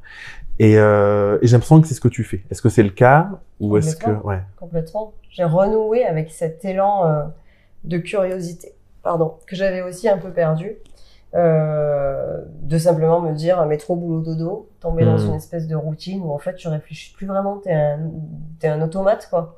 Et t'es réglé, ok, le matin je me lève, je m'habille, je vais au travail, je cherche les enfants, blablabla. Et bah, tu te fais chier quoi en fait, au bout d'un moment tu t'éteins petit à petit et tu t'enfermes dans quelque chose qui n'a plus vraiment de sens. Donc c'est retrouver cette envie d'aller plus loin, d'aller chercher plus loin, mais l'écouter surtout, parce qu'en fait ça disparaît pas vraiment, mais c'est quelque chose en tout cas pour moi que j'avais arrêté d'écouter pour pouvoir rentrer dans ce moule aussi en fait, et pour pouvoir parce que dans ma croyance, pour faire partie de la société, pour être accepté, machin et tout, il fallait être dans cette case-là. Donc si je rentrais pas dans cette case-là, pas aimée, pas comprise, rejetée, abandonnée, tout ce que tu veux. Donc pour moi, à un moment donné, c'était important de faire taire tout ça et de rentrer dans cette petite case à la con, où du coup, je convenais bien à ce que je croyais qu'on attendait de moi. Parce que tout ça, c'est moi qui le projetais finalement. Peut-être c'est une manière aussi de faire ça, de comprendre un peu le fonctionnement de la société et des autres, pour ensuite le dépasser. de rentrer dans le moule finalement. Ah oui, alors moi j'ai eu besoin de ça, hein. Pas Ouais. tout le monde encore une fois passe Ouais, par oui, là, oui. mais moi j'ai eu besoin d'aller me taper la tête à ce niveau-là, et voilà, de me dire, enfin c'est même pas la tête, c'est qu'à un moment donné t'es dans cette case et puis manque de liberté de ouf quoi, hein. Moi je raisonne vachement sur la liberté aussi, donc liberté limite, hein, de toute façon je l'ai dit tout à l'heure, ça va avec je crois. Donc à un moment donné justement, il y avait plus d'espace pour que je puisse me déployer là-dedans. Donc ok, comment je peux retrouver mon espace et en fait quand j'ai commencé à ouvrir cette porte-là, mais il y a tellement de portes que j'ai envie d'ouvrir, d'espaces que j'ai envie d'aller visiter, de choses que j'ai envie de découvrir et c'est infini, vraiment infini, mais rien que le corps déjà. Mais la neurologie c'est pareil, le spirituel c'est pareil, l'énergie c'est pareil. Mais tout ça, c'est infini. Alors tout ça ensemble, c'est une fois l'infini, on peut faire ça. Et la curiosité, pour moi, ça fait partie de ça aussi, tu vois. Les bébés, regarde le développement des bébés, c'est la curiosité qui les pousse à se développer. Donc à partir du moment où tu enlèves la curiosité, ben forcément l'être humain il s'éteint. C'est la curiosité. Là, Raphaël est dans une phase de questionnement.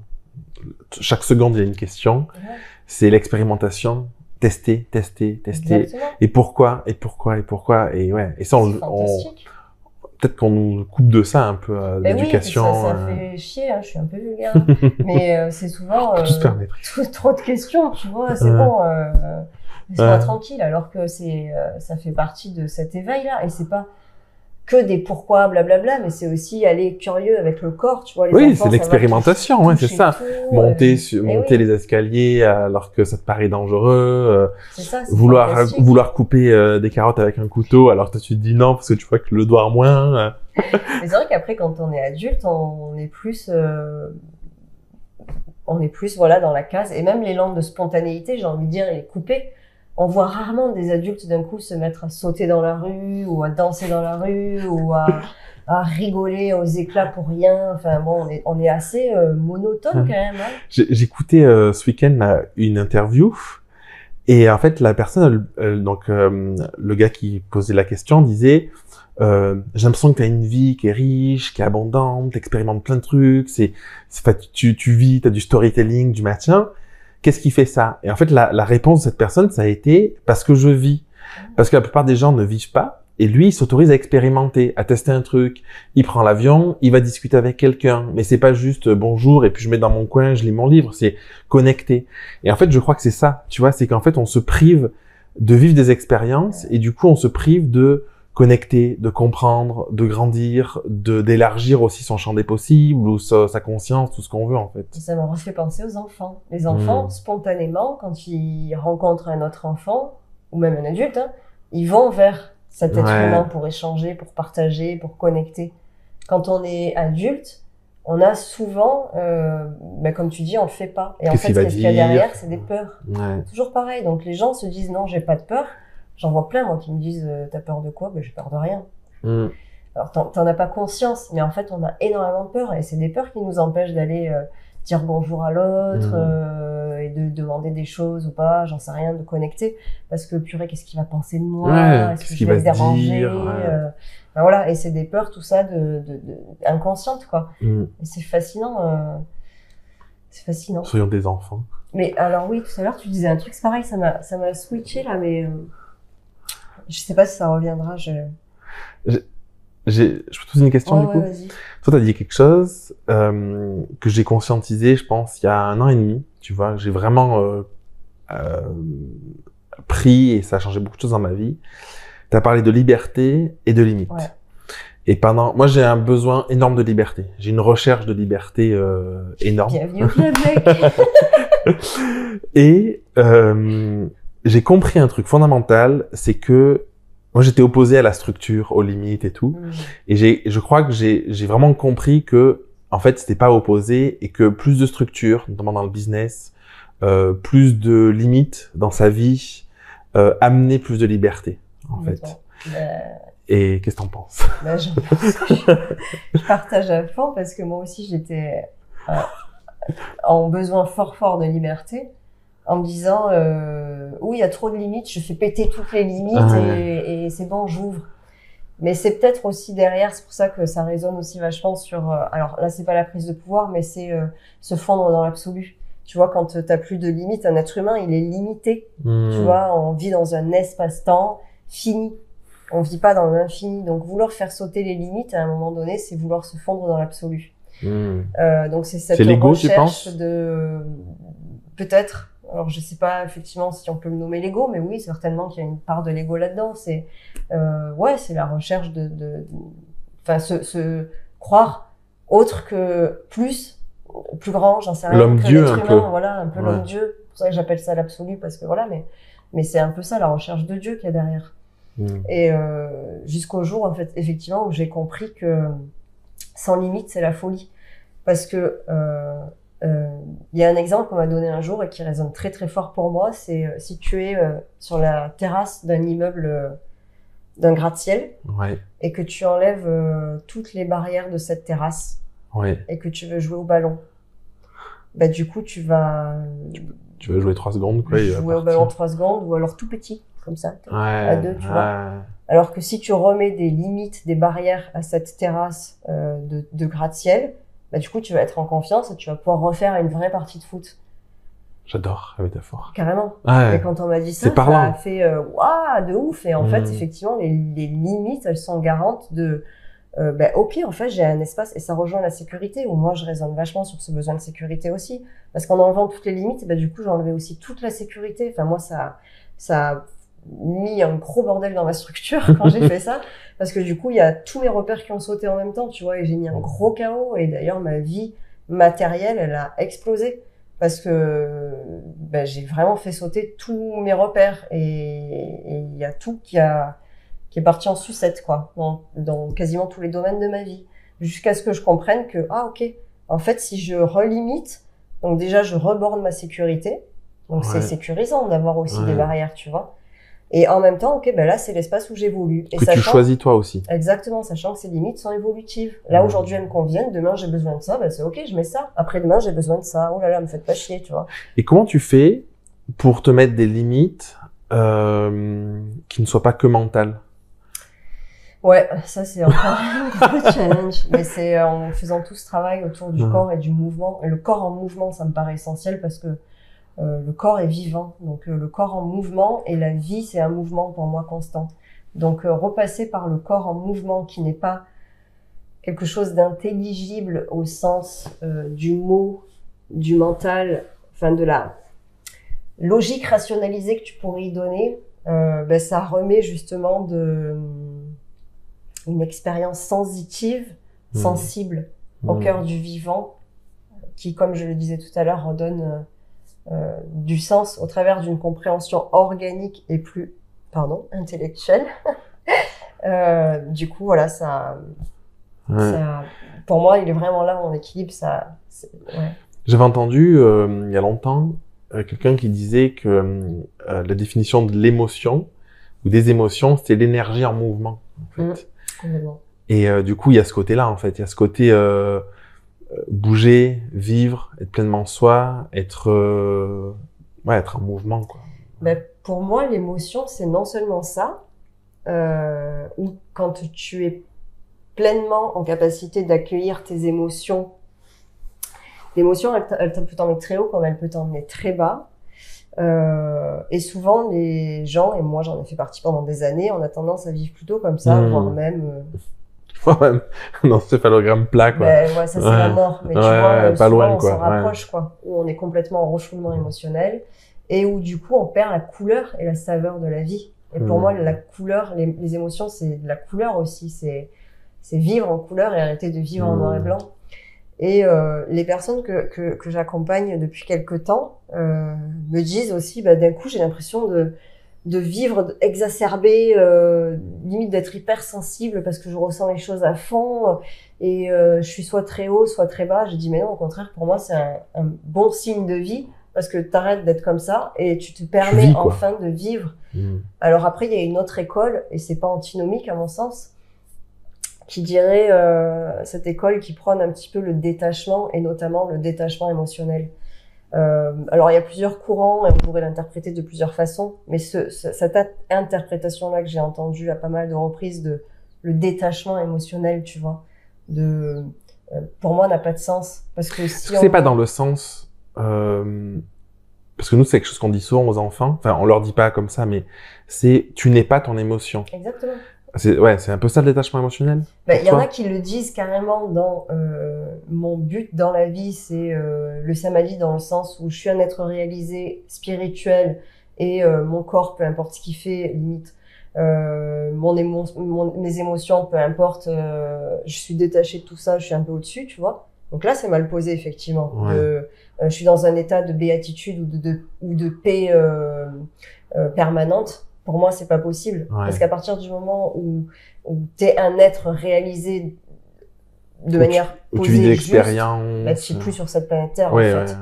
Donc, effectivement, faire l'expérience d'être humain, c'est faire l'expérience de tout son panel émotionnel. De la dualité. Exactement. Sans s'identifier à, je suis colère, donc je suis une personne colérique. Non, en fait, c'est juste que là, tout de suite, tu ressens une émotion de la colère. Mais tu vois, la personne, que j'avais entendu un podcast il y a des années, la personne, elle disait, au lieu de dire je suis en colère, justement, elle disait, commencez à vous dire je suis traversé par la colère. Oui. Et ce sentiment où on n'est pas l'émotion, et c'est cette émotion qui nous traverse à un instant T en réaction, finalement, à l'environnement, parce que c'est toujours une réaction face à nous-mêmes ou à l'extérieur, mais qui nous définit pas, quoi. Et c'est ça. Mais c'est aussi se rendre compte dans le détachement, à l'inverse de ce que je disais, c'est aussi te rendre compte que c'est éphémère.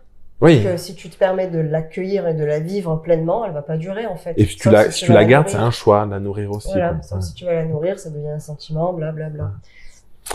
On pourrait parler des heures. Ah, mais ouais, mais attends, ça m'a fait penser à un autre truc, là, ce que tu disais, c'était quoi? On n'arrête pas de perdre mes idées, c'est ouf. Ça fuse. Piou, piou, piou. Tu te vois où dans 10 ans? Waouh! Je crois qu'au plus j'avance sur la découverte avec moi-même et au plus j'arrête de me poser cette question, en fait. Déjà du mal à me voir dans 1 an, pour être honnête.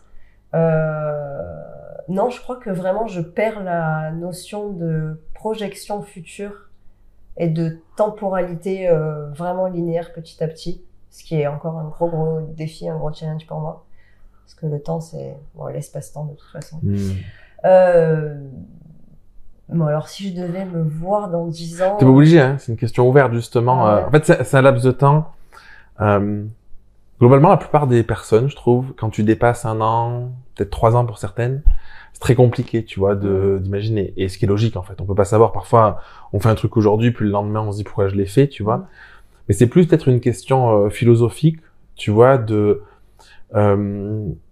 peux me répondre peut-être pas nécessairement dans le faire, dans ce que tu vas faire ou quoi, mais est-ce que tu sais, j'ai ma psy pendant des années, enfin des années, je suis pas allé la voir 50 ans, mais je l'ai vu 2 ans.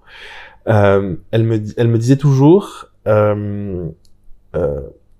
l'exigence envers soi-même, on peut le voir, ou l'hyper-exigence, parfois on peut le voir quelque chose comme négatif, mais elle me disait, c'est le phare un petit peu dans la vie. Ce qui est important, c'est d'avoir de l'indulgence pour pas être en mode il faut que j'aille là et être fermé, tu vois. Et du coup, peut-être qu'on peut voir ça, enfin bon, c'est moi qui le dis comme ça, mais peut-être qu'on peut voir ça comme être et faire, tu vois, ou malgré tout avoir peut-être une vision un petit peu de qui j'aimerais être. Et en fait, ce qu'on va faire, ça peut changer, tu vois. Est-ce que t'as oui, alors j'aimerais être une personne beaucoup plus douce envers moi-même et du coup, par répercussion, beaucoup plus douce envers mon entourage. Plus réceptive, plus à l'écoute. Ça, c'est des gros sujets que je travaille, pour moi notamment, et qui me paraissent importants. Moins indulgente avec moi-même, justement, dans cette recherche de la perfection... plus indulgente, du coup. Plus indulgente, pardon. Oui. Moins exigeante. Moins exigeante, tout à fait. J'aimerais être ça, déjà, ce serait pas mal. Ouais. Voilà. Bon, je pense que pour tout le monde, c'est un beau défi dans la vie. Est-ce qu'il y a quelque chose que tu aimerais ajouter, dire aux personnes qui regarderont? Je sais pas combien de temps ça fait, j'ai pas de timing. Mais du coup, ça fait 1h30, c'est bien. D'ailleurs, merci à Dylan qui est aux commandes. Ça passe vite. Ouais.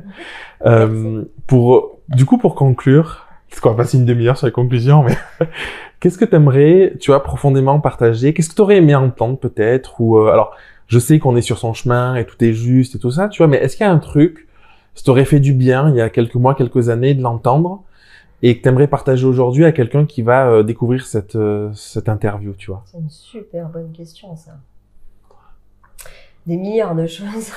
Après, il y a des moments où on est prêt à entendre et à écouter ces choses-là et des moments où on l'est pas. Et je me rends compte que bien souvent, les messages, on me les a délivrés il y a longtemps, mais que j'étais pas du tout prête à les entendre, en fait.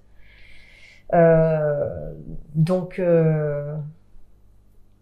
si je me replace à là, aujourd'hui, ou récemment, là, avec le chemin que j'ai parcouru, ce que j'aurais voulu entendre ou voir peut-être plus, pour ramener du corps dans l'expérience plutôt que juste du blabla, si on peut dire. Et ben justement, c'est toute cette ouverture à faire tomber les contraintes dans le sens de du on doit, tu vois. On doit être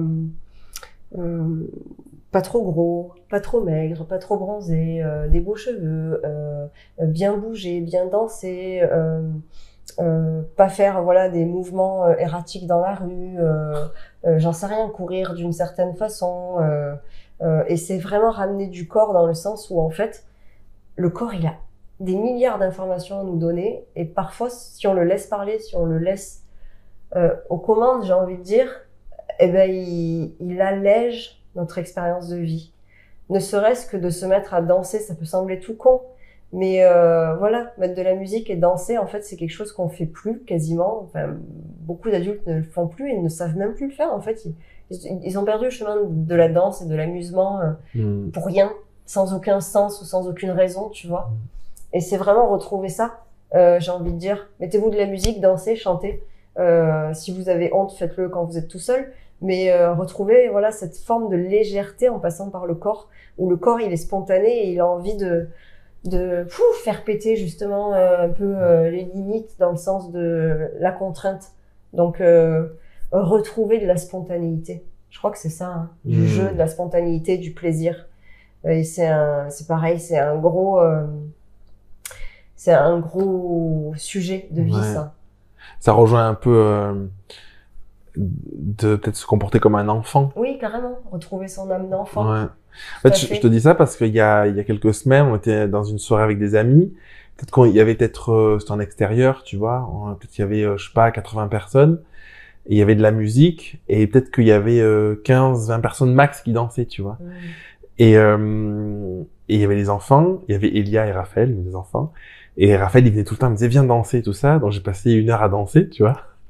Juste parce qu'en fait, il était là et il était insouciant. Et du coup, j'étais avec lui, je me marrais parce que c'était ouf, il sautait dans tous les sens et tout, machin. Et en fait, ça m'a percuté, déjà moi, de m'autoriser à faire ça et d'être bien, tu vois. Et en plus, de voir les gens fascinés, de le voir danser, de le voir insouciant. Et j'ai eu cette perception, tu vois, ce sentiment de... la chance d'être un enfant. Et en fait, c'est juste un choix, encore une fois. On peut choisir d'être un enfant aujourd'hui, en fait. Ben oui, on en revient aux peurs inconscientes. En fait, pourquoi on va pas danser? Parce qu'on a peur du regard des gens.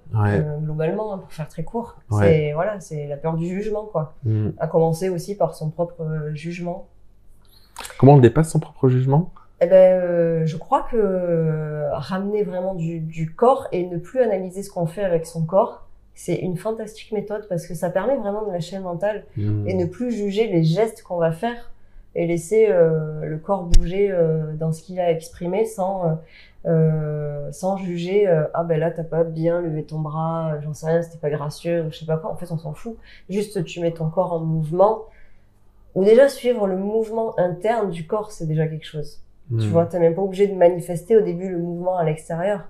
Simplement de te mettre à l'écoute du mouvement interne, si tu te mets de la musique, comment ça bouge à l'intérieur dans tes cellules, dans ton organisme vivant, déjà pour reprendre conscience que ton corps il vit et qu'il a aussi une autonomie propre à lui-même. Et c'est aussi réapprendre à discuter avec lui, tu vois, et on retrouve cet échange, hein, tu vois, on retrouve l'infini. Et ça permet de lâcher vraiment le mental parce que le corps, il fonctionne complètement différemment que le mental. Il est sur un autre rythme, dans un autre espace-temps, il a d'autres besoins, enfin voilà. Et voilà, un enfant, il va de base, quand il a envie de danser, il danse, quand il a envie de chanter, il chante, il se pose pas la question de s'il est regardé, au contraire, il a envie d'être regardé limite. Bon, ben ça c'est dans le jeu de la construction, mais voilà, il se pose pas la question du jugement et c'est spontané et c'est beau, c'est la vie quoi. Ouais. Donc c'est retrouver ça. C'est même l'inverse, un enfant dès qu'il bride, c'est là où il comprend pas. Et oui, il est malheureux. Parce que c'est bizarre en fait. Ouais, parce qu'on leur coupe les langues de vie petit à petit en fait. Et c'est vraiment ça pour moi le truc de cette pulsion de envie d'aller vers, tu vois. Envie d'aller vers l'autre, envie d'aller vers soi, envie d'aller vers la danse. Et les maîtres indiens, ils disent que dans la vie, le chant, la danse et la respiration, ce sont vraiment 3 choses qu'on devrait faire au quotidien pour continuer à être vivant et à nous nourrir et à grandir, pour être heureux en fait. Parce que si tu ne les fais pas, petit à petit, tu t'éteins ou tu éteins des parties de toi. Et je trouve que depuis que j'ai retrouvé ce chemin-là, je me rends compte que les jours où je me mets pas en mouvement, les jours où je ne chante pas, et encore une fois, je chante comme une casserole, hein, mais c'est pas chanter pour la performance ou quoi que ce soit, c'est pour soi-même. Et ça peut être simplement chanter tout doucement. Tu disais exprimer en fait finalement. Voilà, ou exprimer, parler, enfin j'en sais rien. Et même le dessin, putain, mais alors... C'est fou, je t'assure, j'ai retrouvé le chemin du dessin que j'avais perdu pareil depuis des années en croyant que je ne savais pas dessiner. Et en fait, mais c'est quoi savoir dessiner ou pas savoir dessiner? Comme c'est quoi savoir danser ou pas savoir danser? En fait, c'est juste une question de perception, encore une fois, et de bien ou de mal. Donc si on sort de tout ça et qu'on fait juste ce qui est juste pour soi en écoutant ses besoins organiques, finalement, il n'y a plus de notion de performance, de réussir ou d'échouer quelque chose, de le faire bien ou pas, et on perd toute notion de jugement et on tombe juste dans quelque chose du geste plein qui va nourrir et ramener la complétude, l'équilibre et l'harmonie. Et voilà. Mais ça paraît simple comme chemin, éminemment compliqué à mettre en place, je le sais. Et pourtant, c'est vraiment très très puissant, je trouve. C'est compliqué parce qu'il y a énormément de trucs à déconstruire. Oui. Oui, carrément. C'est pour ça que ça prend du temps et c'est aussi ce que j'ai fait dans mes ateliers pendant des mois, là, dans les personnes que j'ai accompagnées, c'est les remettre en mouvement petit à petit et je vois à quel point ça demande du temps et de la déconstruction sur plein de sujets différents. Oh, c'est trop bien. Ouais, c'est super intéressant. Pour conclure, les personnes qui veulent te découvrir, qui veulent te suivre, qui ont envie de plus te connaître, ils peuvent aller où? Alors, sur mon site internet, lecorpslaclé.com. Je trouve que c'est bien de donner le nom de ton site, parce que c'est finalement assez logique, après tout ce que tu as pu partager. Et du coup, Insta, Facebook, Océane, le corps la clé. Et sur LinkedIn aussi, de temps en temps, je mets un truc. Je mettrai les liens en dessous. Voilà. J'aimerais te remercier. Parce que c'était un peu un test aujourd'hui, j'avais pas trop de doutes sur le fait que ce serait passionnant, mais j'avais envie d'aller dans des échanges, comme je l'ai dit, plus profonds, tu vois, avoir accès un petit peu à, du coup, pas qu'à ton cerveau, mais à toi entièrement, à tes ressentis, à tout ça, et merci pour tout ce que tu as partagé, parce que je trouve que c'est riche d'enseignements. Je pense que quelqu'un qui pourra écouter 10 fois ton interview en retirera toujours quelque chose, peut-être avec les années. Donc juste merci à toi. Merci à toi, c'était génial et j'aurais bien mis du mouvement là-dedans, mais ouais. Jérémy et Dylan nous ont fait un super cadrage, alors on peut pas bouger. On mettra une photo. En fait, tu vois, je bougeais pas trop parce que je me suis dit ah là là, si je bouge trop après le focus, le machin et tout, donc voilà, on était contraints de bouger intérieurement. Mais sinon blague à part, merci à toi parce que c'est pareil, je doutais pas de l'échange profond qu'on allait avoir, c'est hyper nourrissant. Et j'adore ces moments d'échange, ça fait toujours grandir. Cette interview est maintenant terminée. Merci encore de l'avoir écouté jusqu'au bout. Si tu entends ce message, c'est que tu es encore là. Merci d'avoir participé à cet échange. Et j'ai une petite surprise à t'annoncer, parce qu'avec Océane, on s'est dit, on est resté un peu sur notre fin à la fin de l'interview. Enfin, je dis sur notre fin, on a partagé énormément de choses, mais à la fin, on s'est dit, il y a plein de sujets qu'on aurait aimé aborder et qu'on n'a pas abordé. Et du coup, on s'est dit qu'on allait enregistrer une seconde interview. Donc, ça se passe la semaine prochaine, on l'enregistre la semaine prochaine. Donc, t'as une semaine tout juste pour nous dire si tu as envie qu'on aborde des sujets en particulier, si tu as des questions. Ça se fait sur Instagram, sur le compte de la Grao Academy. Donc pense à aller nous suivre, d'ailleurs si tu ne nous suis pas, pense à t'abonner au podcast si tu n'es pas déjà abonné. Et n'hésite pas à nous poser tes questions, ou à nous faire des retours sur ce que tu as pensé de notre échange, si tu as apporté, si tu as eu des révélations, des prises de conscience, si tu as tout simplement inspiré aussi, pourquoi pas.